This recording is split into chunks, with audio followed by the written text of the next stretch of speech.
you guys, it's Megan Moore from thebeautysnoop.com. I'm excited to bring you another Ask the Expert video.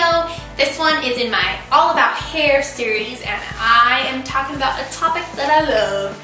So, this was sent to me by reader Brianne, and she said, what is the best dry shampoo and how do I actually use it? Are there tricks and tips that I am missing? Well, to put it bluntly, yes. There are definite tips and tricks that you are missing. It is like my favorite invention of the last 10 years when it comes to hair stuff. I love dry shampoo. But if you're not sure how to use it, or you're using the wrong one, you can make a complete mess out of your head and wish you had never even touched it. So I'm going to show you some of my favorite products and the best ways to use them so that you can get some major volume and stretch those shampoos out longer. So let's jump right in. Okay, so there are two types of dry shampoo. Those that are liquid and that spray in, and those that are powder and that are kind of shaken in. And I have favorites in both, and I use them for different things. So, two favorites that I love for liquid. This is Batiste dry shampoo. This is the Hint of Color series, and this one is the deep dark brown, which I use. The reason I love this is because when my roots come in, they are blonder than this. I'm an actual natural blonde. So they look almost gray when my roots come in, and so this is a great camouflaging tool because it has a hint of tint, so a little bit of color. They make it blonde, light brown, dark brown, and red, and so it's just a great way to have dry shampoo plus a little bit of coverage for any roots that might be coming in. So this one's a goodie. I'll link to it down below. This one I'm going to use today. This one is not labeled a dry shampoo, but it really is essentially the same thing, and this is the coolest brand. I'm just discovering lots of cool things that they make. This is Taya or Taya. I'm not quite sure how to pronounce it. I'll find out. All of their products have Amazon white clay, and they are all plumping products. So there's a shampoo, conditioner, there's a spray, there's a gel, there's a cream, there's all sorts of cool stuff. But this is the Amazon white clay and Acacia collagen hair plumper. It's a mouthful, but it's kind of a dry mousse, and so this one's really cool. I'll show you that one in a minute. Some of the other powder ones that I love. This is Bumble and Bumbles. This is their Preta powder. I'm going to use this today too. And another one that I like, this is Color Proof Powder Fix Instant Volume Texture. So these are powder versions that you kind of shake it. The difference between the two is this. Powder versions are grittier, right? And they absorb more oil. So if you're super oily, like real oily day 5, a powder might be your best friend.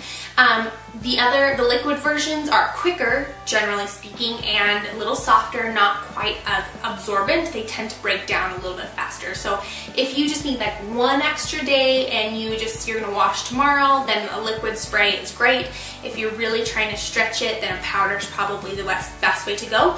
I also like powder for the days that I'm gonna put my hair up and I just want like plump and kind of that grittiness so that I can stick bobby pins in and it will hold really well. That's a great time to use a powder. So you kind of have to play it by ear and maybe test and see which one you like the best, but they both do great things. Just make sure you have the right one for you. Okay, so my hair today, I just washed it this morning and let it air dry, so it's totally like flat, right? The ends have some volume because it got some wave in it, but it's just bleh, it doesn't do anything for me. So because it didn't blow dry, I have no lift in there at all. So this is a great time. This is when I would use dry shampoo just to give me some more life. So I'm going to do half of my head with liquid and half of my head with powder so that you can see how both work. Okay, so I'm just going to part my hair kind of down the middle. Perfect. Okay, so you want to keep the part clean, right? No dry shampoo through here. So you're going to go maybe a ½ an inch down below to your next parting before you start working. And I always recommend to apply it to the underside of the section behind.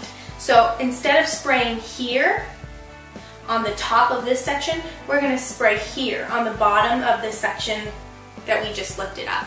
It just camouflages a little bit better. So you'll take your spray, whatever it is, part it off, and you're going to spray into like this upper section.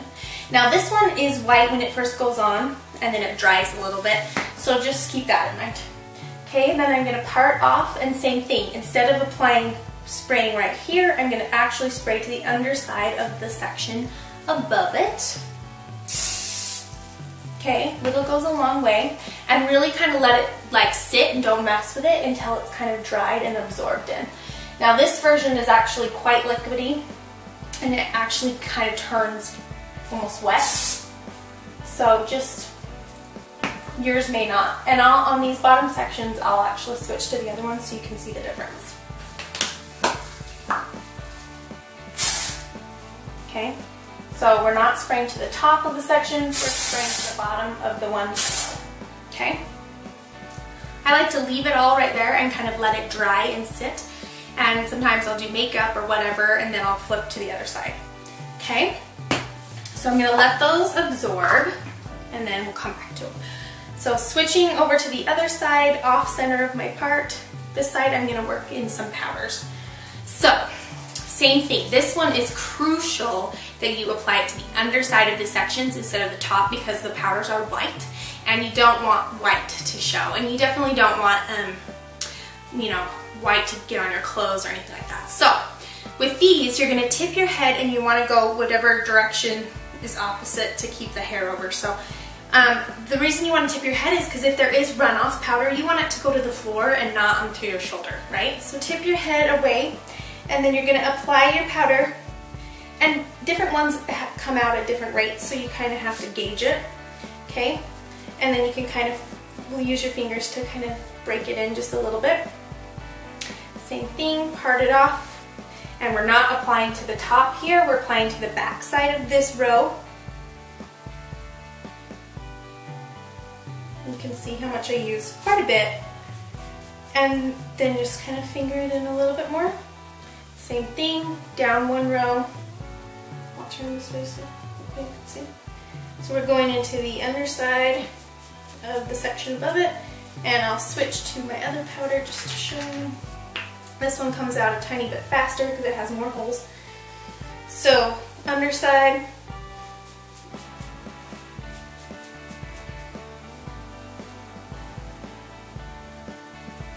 Okay, you can see it's on the other side of that section. You can finger it in.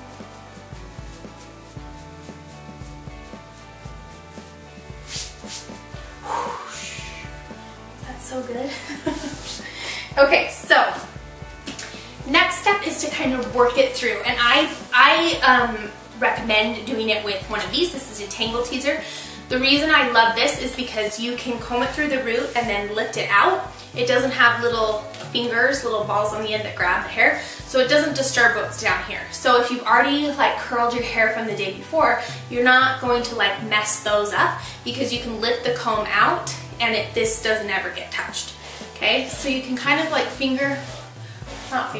brush this through.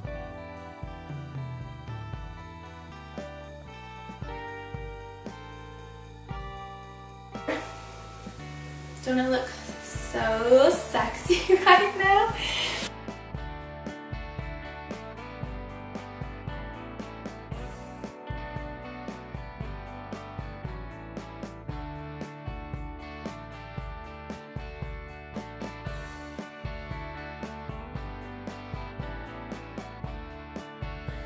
Another thing you can kind of do is go up underneath like this, kind of comb it through.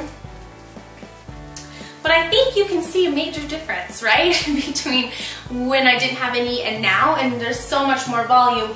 So then I can go through and kind of touch up my curls or whatever I'm going to do, but I've got this much more life in my roots, much more lifted, and if I'm greasy at all, that's going to be absorbed. And it usually continues to get a little bit better over the next like 20 minutes as it kind of absorbs some of that oil too, and kind of gives it a little bit like more lift and plumpness.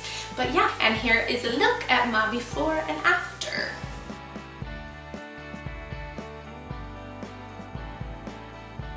Okay, you guys, that's it for me. I hope that answered your questions on the best ways to use dry shampoo and some tips and tricks that maybe you haven't heard of before. If you like this video, be sure to give it a thumbs up and subscribe to it on YouTube, and I will see you guys all next time in my next Ask the Expert video. Adios.